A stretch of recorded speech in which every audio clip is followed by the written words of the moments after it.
Corona ने देश ही नहीं देश में भी काफ़ी असर डाला है। इसका असर काफ़ी ज़्यादा व्यापार में देखने को मिला है। लॉकडाउन के चलते काफ़ी व्यापारियों को दिक्कत का सामना करना पड़ा है। आपको बता दें कि इसका असर अब महिलाओं के किचन में भी देखने को मिल रहा है। बीते दिनों से जो खाद्य तेल हैं इनमें काफ़ी बढ़ोतरी हुई है। इस बारे में व्यापारी मानते हैं कि जो भी बाहर से माल आता था उसके ना आने से तेल के दामों में काफ़ी बढ़ोतरी हुई है। हमारे साथ कुछ व्यापारी हैं, हम उनसे बात करेंगे और जानने की कोशिश करेंगे क्या कारण है तेल के दाम बढ़ने का। इसका जो खाद्य पदार्थों में या तेल में जो बढ़त आ रही है, ये बाहर से जो आयात निर्यात होता था उस पर रोक लग गई है। खास करके अमेरिका में सबसे ज़्यादा सोयाबीन का होता था, तो इस समय वो अपने इंडिया में नहीं आ रहा है। और इंडोनेशिया में होता था, तो इंडोनेशिया में इस समय वहाँ लॉकडाउन है। तो ये बाहर से माल ना आने के कारण सबसे ज़्यादा हमारे इंडिया में इसका असर दिख रहा है। और खाद्य पदार्थ जितने तेल हैं उसका बहुत ही ज़्यादा मात्रा में इसकी बढ़त हो रही है, जो उछाल आ रहा है, जो मध्यम वर्गीयों के लिए बहुत ही कष्टकारी है और दिक्कत है। ऐसे अगर सरकार इस पर अगर नहीं कोई अंकुश लगाया या इस पर कोई रोक नहीं लगाई या इसका वैकल्पिक कोई व्यवस्था नहीं किया तो आम जनमानस कोरोना में तो ऐसे ही मरा है। ये आर्थिक इससे घरेलू इससे ज़्यादा मर जाएगा।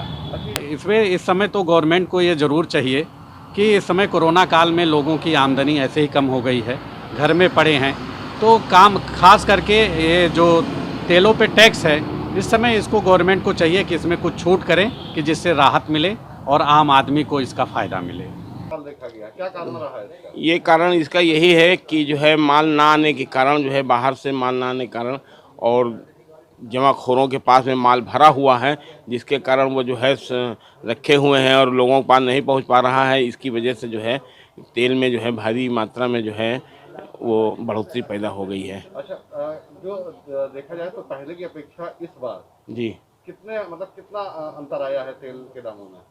करीब तेल के दामों में 50-60 रुपए किलो का अंतर आ गया है।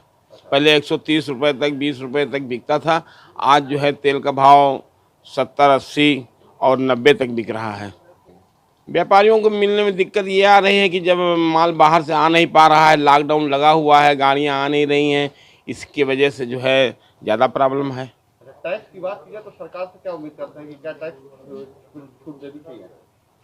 हाँ, सरकार को चाहिए इसके लिए प्रबंध करना चाहिए, छूट देना चाहिए, ताकि जो है माल बाज़ार में पहुंच सके और लोगों के घरों तक उसका माल जो है सप्लाई हो सके।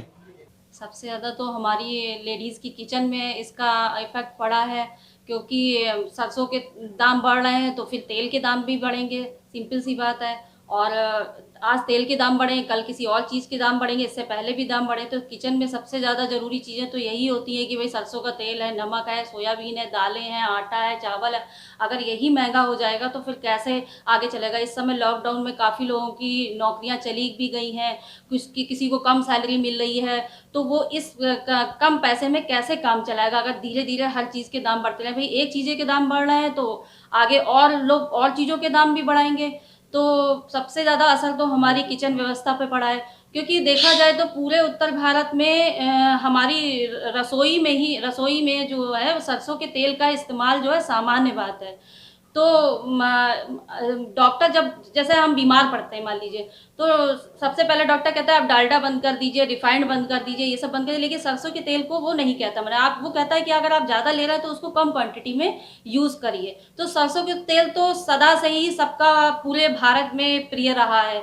सरकार से गुजारिश करूंगी कि इसके दाम को जो है वो कम किया जाए, क्योंकि एक गरीब जनता भी सरसों के तेल का इस्तेमाल करती है और एक अमीर आदमी भी सरसों के तेल का इस्तेमाल करता है, एक मीडियम आदमी भी इस्तेमाल करता है। खाद्य तेल का जो कीमत है वो बहुत ही ज़्यादा बढ़ गया है, जिस वजह से हम डेली खाना बनाते हैं उनमें हमें कटौती करनी पड़ रही है कि हम जहाँ तेल हमें थोड़ा सा ज़्यादा चाहिए वहाँ बिल्कुल हम ना के बराबर यूज़ कर रहे हैं। और जिस वजह से हमारा जो बजट है उसमें तो सबसे बड़ा प्रभाव पड़ा है कि हम मिडिल क्लास फैमिली से बिलोंग करते हैं। ऐसा तो है नहीं कि हम जितना मर्ज़ी है उतना खर्च कर लें, पर ये नहीं सोच के हमें उसको बिल्कुल लिमिटेड उसमें हमें यूज़ करना पड़ता है। तो गृहिणियों के लिए तो सबसे ज़्यादा ये दिक्कत की बात आ गई है कि अगर ऐसे ही सारी चीज़ों की दाम अगर बढ़ गया तो हम लोग जो खाना खा रहे हैं शायद वो भी ना नसीब हो। देखिए, कोरोना जिस तरीके से पूरी दुनिया में फैल चुका है, जहाँ पहले हम लोग के घर पे सब जॉब करते थे तो इनकम सोर्स हमारे पास थी अच्छी खासी, बट अब वो भी नहीं रही है। और उसमें इन चीज़ों का जो घर की सबसे मेन चीज़ें हैं, खाने की चीज़ें हैं, उनका अगर दाम बढ़ गया है तो वो तो बहुत ज़्यादा हम लोग के लिए प्रॉब्लम की बात है कि हम अपना 1 महीने में अपना पूरा बजट मेंटेन करते हैं और उसमें हमें अब जो चीज़ हम 100 रुपये में खरीदते हैं वही चीज़ हम 200 रुपये में खरीदें तो हमारी नेक्स्ट मंथ का जो बजट है वो हमारा बिगड़ जाएगा। लखनऊ से ईटी भारत के लिए राहुल श्रीवास्तव।